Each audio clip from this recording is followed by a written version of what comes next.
12 апрель 2023 жыл. Мынакей азыр денени чымырайтып, мустак сууга бир чуңгуп чыгабыз.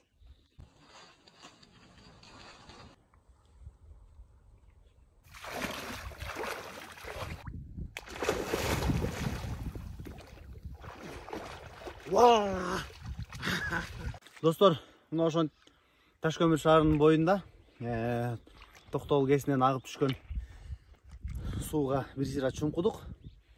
Мына ошентип баарыңыздарды жаратылыш менен гармонияда болуп, эри шакак болушуңуздарды каалайм жана сиздерди чакырып кетем.